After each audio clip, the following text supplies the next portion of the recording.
തലച്ചോറിൻ്റെ പ്രവർത്തനത്തിലുള്ള വ്യത്യസ്തതയാണ് ഇങ്ങനൊരു പ്രയാസമുണ്ടാക്കാൻ കാരണം. സെൻട്രൽ നെർവസ് സിസ്റ്റത്തിൻ്റെ ഡിസ്ഫങ്ഷനാണ് ഇതിന് കാരണം.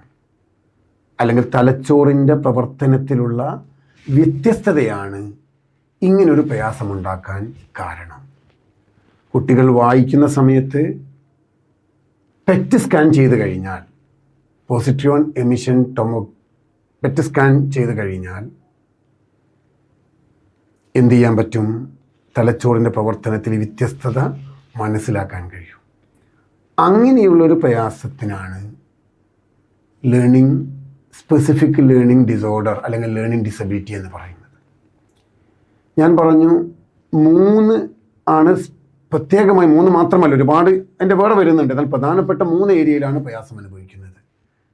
1 എഴുത്ത്, 2 വായന, 3 കണക്ക്. ഈ 3 എണ്ണത്തിന് 3 പേരിലാണ് അറിയപ്പെടുന്നത്. പണ്ട് കാലത്ത് ഇത് അറിയപ്പെട്ടിരുന്നത് ഡിസ്ലെക്സിയ, ഡിസ്കാൽക്കുലിയ, ഡിസ്ഗ്രാഫിയ. ഈ 3 പേരിലായിരുന്നു ഇത് അറിയപ്പെട്ടിരുന്നത്. ഡിസ്ലെക്സിയ എന്ന് പറഞ്ഞാൽ വായിക്കാൻ പ്രയാസമുള്ള കുട്ടികൾ. അത്തരം പ്രയാസത്തിനാണ് ഡിസ്ലെക്സിയ എന്ന് പറയുന്നത്. ഡിസ്ഗ്രാഫിയ എന്ന് പറയുന്നത് എഴുതാൻ പ്രയാസമുള്ള പ്രതിഭാസത്തിന്. ഡിസ്കാൽക്കുലിയ എന്ന് പറഞ്ഞാൽ കണക്കിലെ പ്രയാസത്തിന്.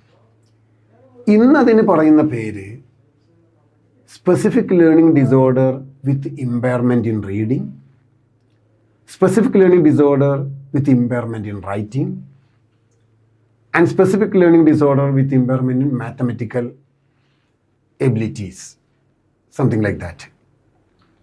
അങ്ങനെയാണ് ഏറ്റവും ലേറ്റസ്റ്റായി ഇതിന് പറയുന്ന പേര്.